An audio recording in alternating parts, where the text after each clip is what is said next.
Magandang umaga po sa inyong lahat. Ngayong ikapito ng Disyembre taong 2022, tayo ay nandito po sa press conference ng Philippine Statistics Authority para sa paunang resulta ng October 2022 Labor Force Survey. Ako po si Ange Aicardo, ang inyong host. Nais po namin ipaalam na itong press conference ay live streamed sa PSA Facebook page at ang mga impormasyong iuulat mamaya ay mababasa po sa PSA Twitter gamit ang hashtag PHEmployment. Ngayong umaga, kasama po natin ang ating resource person na siyang mag-uulat tungkol sa mga paunang resulta ng October 2022 Labor Force Survey.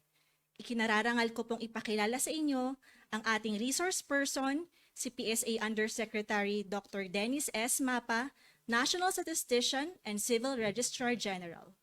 Ngayon, pakinggan na po natin si Yusek Mapa para sa kanyang ulat. Magandang umaga sa ating lahat. Ang Philippine Statistics Authority ay mag-uulat ng labor and employment statistics base sa paunang resulta ng Oktubre 2022 Labor Force Survey. Ang pagkalap ng datos para sa Oktubre 2022 Labor Force Survey ay ginawa sa loob ng 20 araw mula ika-8 hanggang ika-31 ng Oktubre nitong taon.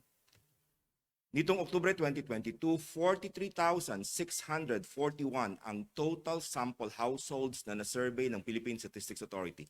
Samantala, 43,521 naman ang total sample households ang na-survey noong Hulyo 2022 at 43,181 households noong Oktubre ng nakaraang taon. Sa populasyon ng 15 taong gulang pataas, ang bilang ng nasa labor force o mga individual na employed o unemployed ay naitala sa 49.35 million nitong Oktubre 2022. Ito ay mas mababa kumpara sa naitalang bilang noong Hulyo 2022 na nasa 49.99 million, ngunit higit na mas mataas naman kumpara sa naitala noong Oktubre ng nakalipas na taon na nasa 47.33 million. Ang labor force participation rate nitong Oktubre 2022 ay nasa 64.2%.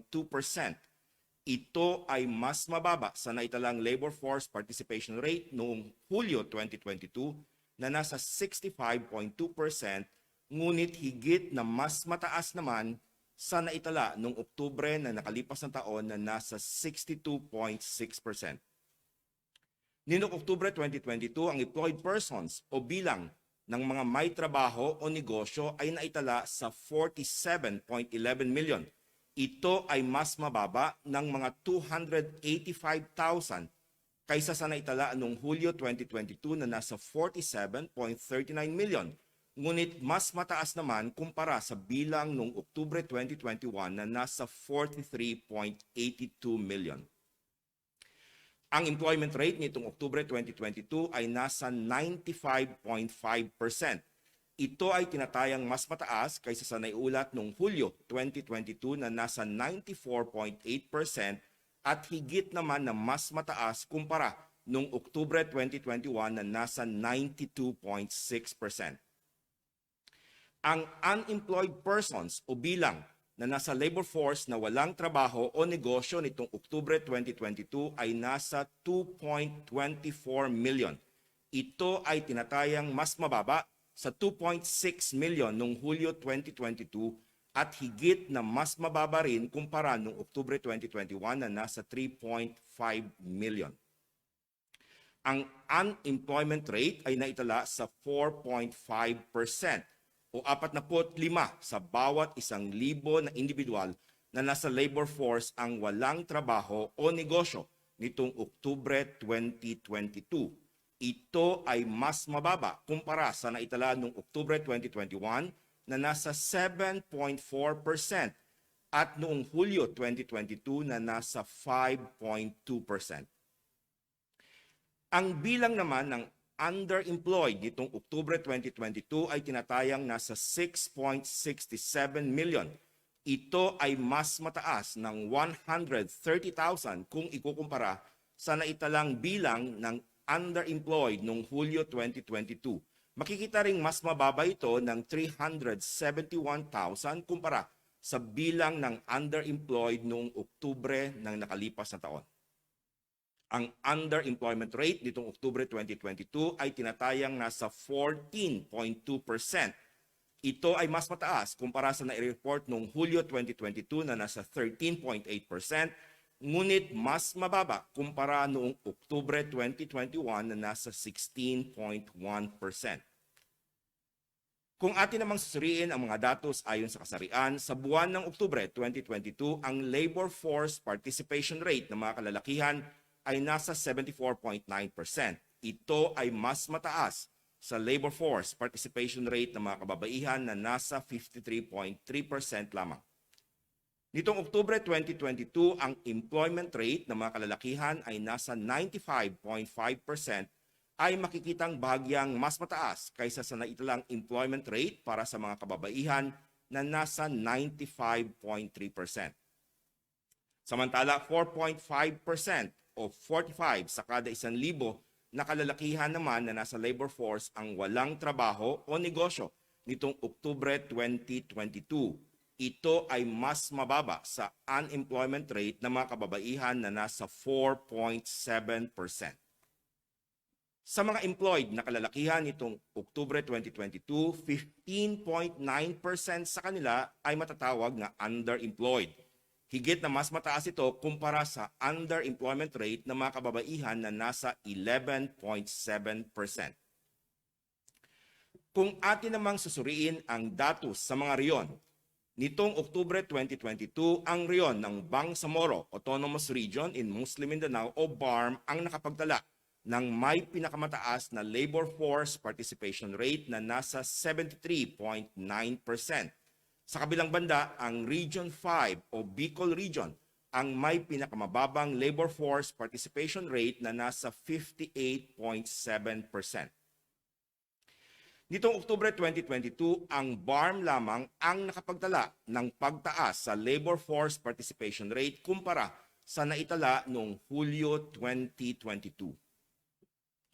Sa usapin ng employment rate, ang Region 9 o Zamboanga Peninsula ang nakapagtala ng pinakamataas na employment rate na nasa 98%, habang ang Region 7 o Central Visayas naman ang may pinakamababang employment rate sa mga reyon na nasa 94.2% nitong Oktubre 2022.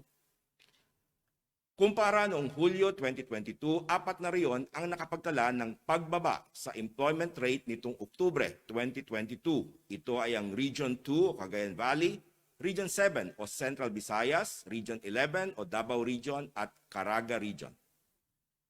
Kung susuriin naman ang unemployment rate sa mga reyon sa bansa, ang Region 7 o Central Visayas ang nakapagtala ng may pinakamataas na unemployment rate na nasa 5.8%.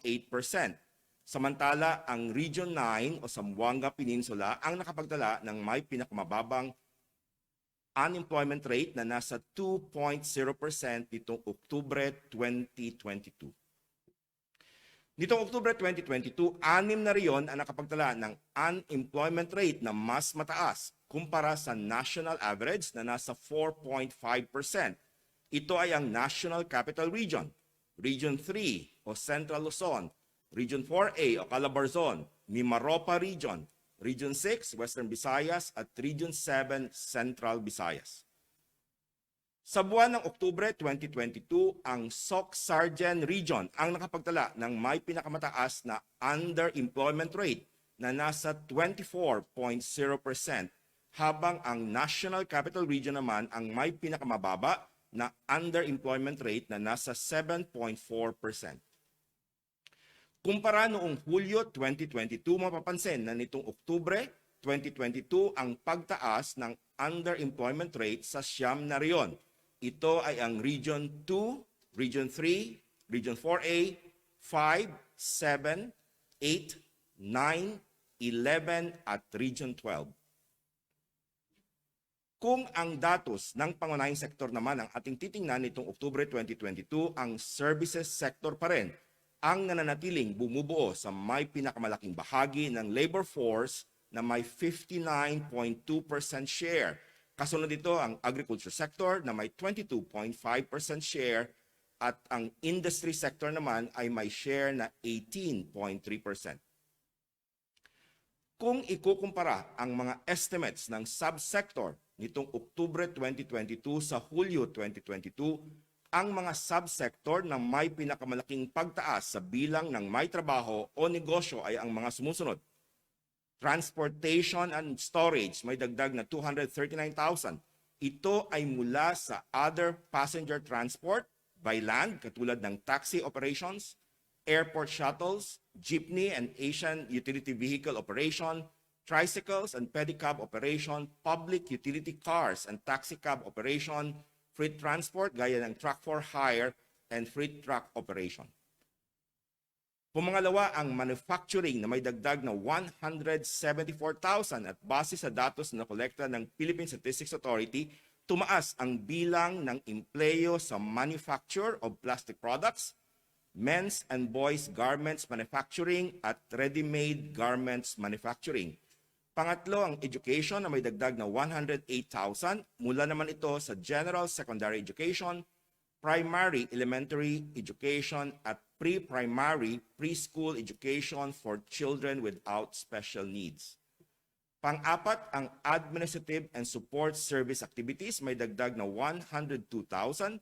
At ang pagtaas sa bilang ng employed sa sektor na ito ay galing sa private security activities katulad ng guards and patrol services, packaging activities, and combined office administrative service activities gaya ng reception, financial planning, billing, and record keeping, personnel and physical distribution kagaya ng mail services, at logistic for others on a contract or fee basis.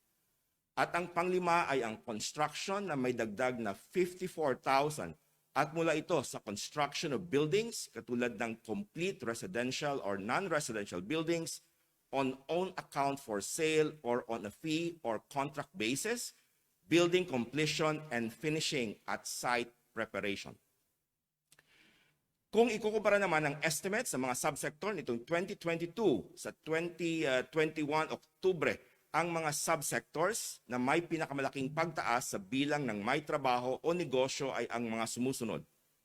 Wholesale and retail trade, repair of motor vehicles and motorcycles may dagdag na 672,000. Transportation and storage may dagdag na 553,000. Construction may dagdag na 426,000.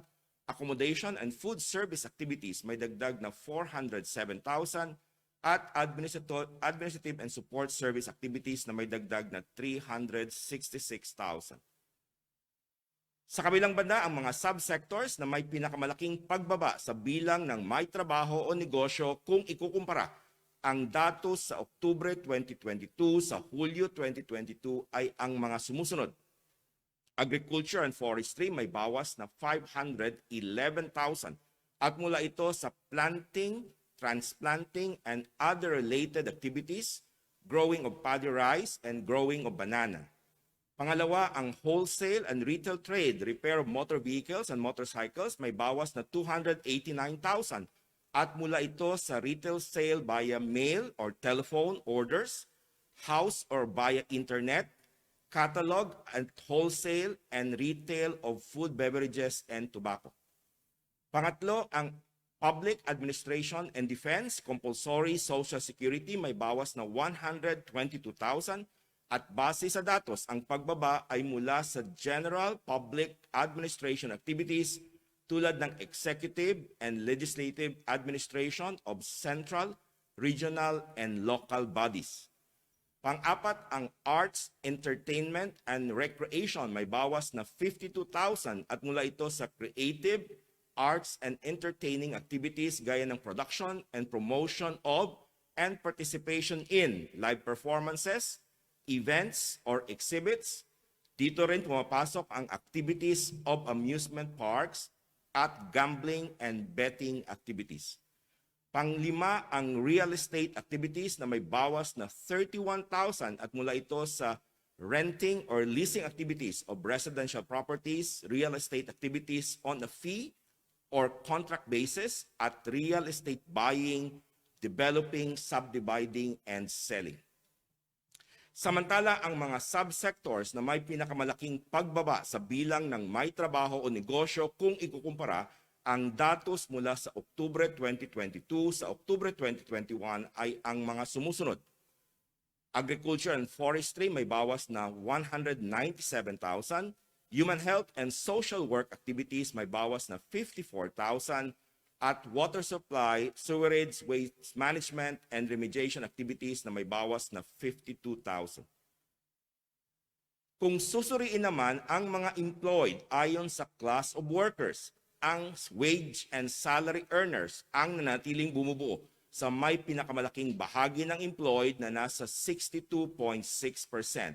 Kasunod dito ang mga self-employed without employees na nasa 27.8% at ang mga unpaid family workers na nasa 7.3%. Ang employers in own family-operated farm or business naman ang bumubuo sa may pinakamaliit na bahagi na nasa 2.3%.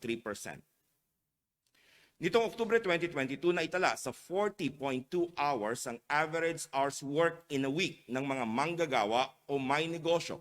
Ito ay bahagyang mas mababa kumpara sa naitalang average hours work in a week noong Hulyo 2022 na nasa 40.5 hours. Ngunit mas mataas naman kung ikukumpara noong Oktubre na nakalipas na taon na nasa 39.7 hours in a week. Tinatayang nasa 33.9% ang mga employed na nagtatrabaho o nagninegosyo na hindi aabot sa 40 hours sa isang linggo nitong Oktubre 2022. Habang 34% naman ito noong Hulyo 2022 at 36.6% noong Oktubre ng nakalipas na taon. Samantala, tumaas sa 65.2% ang porsyento ng mga nagtatrabaho ng lagpas 40 hours nitong Oktubre 2022 mula sa 65.0% noong Hulyo 2022. Kung susuriin naman ang mga datos ng kabataang 15 to 24 years old ditong Oktubre 2022, 6.89 million o 34.2% sa mga ito ang nasa labor force. Ito ay mas mababa sa bilang noong Hulyo 2022 na nasa 7.48 million at noong Oktubre 2021 na nasa 7.18 million. Sa 6.89 million na kabataang nasa labor force, 6.12 million o 88.8% ang may trabaho o negosyo nitong Oktubre 2022. Ito ay mas mataas sa naitalang 88.1% noong Hulyo 2022 at 84.9% noong Oktubre 2021. Sa 6.12 milyong kabataan na may trabaho o negosyo nitong Oktubre 2022, 686,000 o 11.2% ang nagpahayag ng pagnanais na magkaroon ng karagdagang oras ng trabaho, magkaroon ng karagdagang trabaho o magkaroon ng bagong trabaho na may mas mahabang oras. Sa kabilang banda, 775,000 o 11.2% sa mga bataang 15 taong gulang hanggang 24 na taon ang walang trabaho o negosyo nitong Oktubre 2022. Ito ay mas mababa kumpara sa naitalang bilang noong Hulyo 2022 na nasa 891,000 at higit na mas mababa sa 1.09 million noong Oktubre ng nakalipas na taon. Ang bilang ng mga kabataang hindi nag-aaral, walang trabaho o hindi nagte-training ay nasa 2.3 million o 11.4% ng kabuang bilang ng mga kabataang 15 to 24 years old nitong Oktubre 2022. Ito ay mas mababa kumpara sa bilang noong Hulyo 2022 na nasa 2.59 million at higit naman na mas mababa sa naitalang 2.79 million noong Oktubre 2021. Kung ating susuriin ang mga datos simula noong Abril 2022 hanggang nitong Oktubre 2022, ang may pinakamababang labor force participation rate ay naitala noong Abril 2020 na nasa 55.7%. Kasunod dito ay noong Oktubre 2020, Hulyo 2021 at Enero 2022. Patuloy naman ang pagtaas ng labor force participation simula noong Abril 2022 hanggang Agosto 2022, ngunit nakitang bumaba ito ng konti nitong nakalipas na Setyembre at Oktubre 2022. Mapapansin din ang labor force participation rate nitong nakaraang 4 na survey rounds ng labor force survey mula July 2022 hanggang itong Oktubre 2022 ay bumalik na sa pre-pandemic levels. Patuloy naman ang pagtaas ng employment rate mula Abril 2020 hanggang Oktubre 2022 mula 82.4% noong Abril 2020. Ito ay naitala sa 95.5% nitong Oktubre 2022. Mapapansin na nagkaroon lang ng bagyang pagbaba noong Enero, Abril, Agosto, Setyembre at Disyembre ng taong 2021, Mayo at Agosto nitong taong 2022. Mapapansin na ang employment rate mula July 2022 hanggang nitong Oktubre 2022 ay bumalik na rin sa pre-pandemic levels. Mapapansin na hindi stable ang movement ng underemployment rate sa loob ng 25 survey rounds simula Abril 2020 hanggang Oktubre 2022. Ang pinakamataas na underemployment rate ay naitala noong Hulyo 2021 na nasa 21.0%, samantala ang may pinakamababa ay naitala noong Mayo 2021 na nasa 12.3%. Samantala, ang unemployment rate na naitalang pinakamataas noong Abril 2020 na nasa 17.6% ay nagkaroon ng pagbaba mula Hulyo 2020 hanggang nitong Oktubre 2022 na naitala sa 4.5%. Mapapansin lang ang bahagyang pagtaas noong Enero, Abril, Agosto, Setyembre at Disyembre noong taong 2021 at Mayo at Agosto noong taong 2022.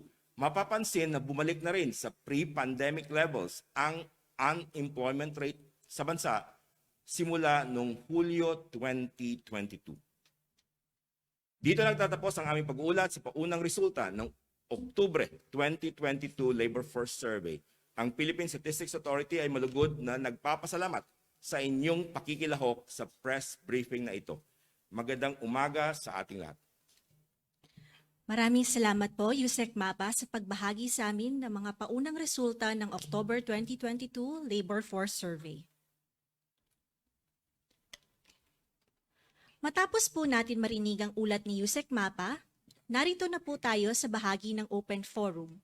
Ngunit bago po natin simulan, nais po naming pasalamatan ng ating mga media partners for joining us on-site and through online video conferencing. Para po sa maayos na pagsasagawa ng ating Open Forum, narito po ang ilang mga paalala. Sa mga online participants po natin na nais magtanong directly kay Yusek Mapa, maaari po ninyong gamitin ang raise hand feature sa Zoom. Once called by the host, kindly unmute your mic and state your question. Maaari rin po kayo magpadala ng inyong mga katanungan via Zoom chat, kung saan ang host po ang magbabasa ng inyong tanong para kay Yusek Mapa. Meanwhile, to our on-site media partners, if you would like to ask a question to Yusek Mapa, please raise your hand to be recognized. Kapag kayo po ay natawag, kindly state your name and organization before raising your question. Okay, so yun lamang po ang ating mga paalala. Maari na po nating buksan ang open forum. Okay, we have a question from the lady at the left side. Ma'am, please state your name and organization po. Hi sir, Shyla Francisco from TV5. Sir, yung sa underemployment lang, kasi in the past 2 months, usually pag mataas yung inflation, mataas din yung underemployment. But this time, nung October, bumaba. What could be the explanation to that, sir? Well, sa itong round ng October, may mga sectors kasi ito naman palagi dynamic. May mga sectors na parang gainers, bumaba yung underemployment. May mga sectors naman na tumaas yung underemployment din. So dito ang sector na may highest contribution sa underemployment year on year, October 2022 versus October 2021 ay mula doon sa fishing and aquaculture. Other service activities, ito yung mga beauty parlors, arts, entertainment, recreation, financial and insurance activities, saka electricity, gas, steam, and air conditioning supply. Ito yung may increase sa underemployment. Yung pagbaba naman sa underemployment We have decrease in agriculture and forestry. Dito medyo mataas yung pagbaba, 240,000. Mayroon tayo sa retail, wholesale and retail trade. May pagbaba ng 137,000. Manufacturing, nakikita natin na tumataas yung value production, volume production sa manufacturing. May decrease siya ng mga 58,000. Human health and social work activities, minus 22,000. Accommodation and food service activities because of the return of our domestic tourists and foreign tourists, may bawas na 19,000. So I think yung mga sectors na medyo tumataas din yung kanilang economic activities, dito rin bumababa yung underemployment in terms of numbers. Thank you. Sir, last na lang po, sa unemployment po kasi matagal na pong bumababa. Pero I think the month-on-month rate this October, mas mataas po yung binaba. Is this still due to the easing of restrictions or may ibang factors na rin po? Well, matagal na ito natin nakikita, no? So siguro sabi ko nga, yung ating pag last quarter kasi medyo marami tayong mga economic activities because of the holiday season. So expected naman ito na bumaba yung ating unemployment rate. Nasa 4.5% na lang, and we hope that this will continue, no? Para bumalik na tayo doon sa unemployment rate ng 2019. Thank you. Thank you po, Yusek Mapa. Ma'am, Hi, good morning po. morning. Irish po from Business World. I would like to ask, is the 4.5 unemployment rate is lowest since when po? Sandali lang 4.5. Do you have the... okay, second lowest, yung last one, 4.5, October 2019. So we are back dun sa 2019 level. The last time that we experienced this was October 2019, wherein we had an unemployment rate of 4.5% also. Thank you. thank you, Yusek Mapa. Okay, we have a question sent via Zoom chat. The question is from Mr. Ted Cordero of GMA News. He's asking for the explanation why the decline in unemployment and employment at the same time. Dahil po ba ito sa pagbabalik sa eskwela? Yeah. Correct. No, nakita natin, tama yung observation mo, Ted. Ano? Doon simulan natin doon sa labor force participation rate kung ikukumpara natin yung July and October. Pero titingnan muna natin yung year on year. Ano? Yung October 2021 versus October 2022, talagang mayroong malaking pagtaas, no, sa labor force participation rate year on year. Tumaas tayo ng mga 2 million. Itong July versus October, kasi yung July break yon, no? So nakita namin na marami doon ang nag-participate ng mga 15 to 24. Basically ito yung mga nasa eskwela. At ito namang Oktubre ay bumalik na sila sa eskwela. So mayroong portion dito na nasa 15 to 24 years old na bumalik sila sa eskwela. This is about 930. What's the number? 932,000. So this is really seasonality. Seasonal factors ito, Ted, tama yung iyong observation because July is usually school break at October naman ay balik sa klase. Pero ano lang ito, this is a small portion. Of course, marami pa rin tayong na captured na employed persons. Thank you. Thank you, Yusek Mapa. Follow up lang po. May mas mababa po ba sa 4.5? Wala na. Yun lang daw, October. O, parang ano lang siya dun sa October 2019. Thank you. Thank you, ma'am. Good morning po, Yusek. Carrie Gator po, CNN Philippines. Sir, earlier po parang nasabi ng PSA, yung for September, expected po na for 3 more rounds sa 2022, nasa 5% level ang unemployment. So ngayon po ba nasa 4.5? Well, around we hope no na nasa ano naman ito, mga vicinity of 5%. Kasi nga sabi ko, usually nakikita naman natin yung mga datos in the past years, talagang tumataas yung economic activities natin during the last quarter, and mayroon tayong mga trabaho available for our citizens. Yung decrease naman po sa employment sa agricultural, could this be attributed po sa higher agri inputs? Okay, ito tiningnan namin sa provinces ano sa mga regions kasi may mga ano tayo areas kung saan kanina yung ating reason yung sa planting no sa rice, palay and banana.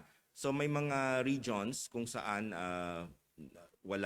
walang activities dito sa dalawang subsectors na ito kaya sila nag-contribute. So again, this is a factor ng seasonality doon sa agri-sector. Thank you po, Yusek Mapa. The next question, please.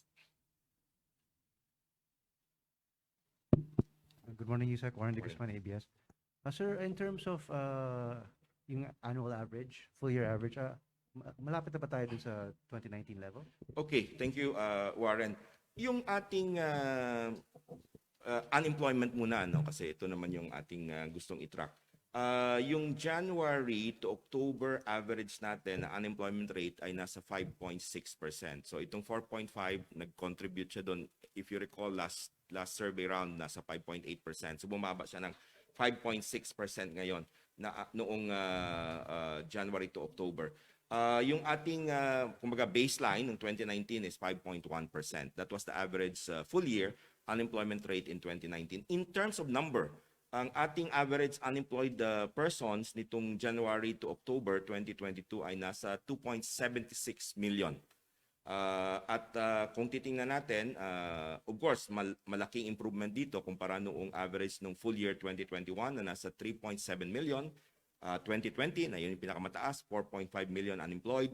But yung 2019, this is about 2.26 million.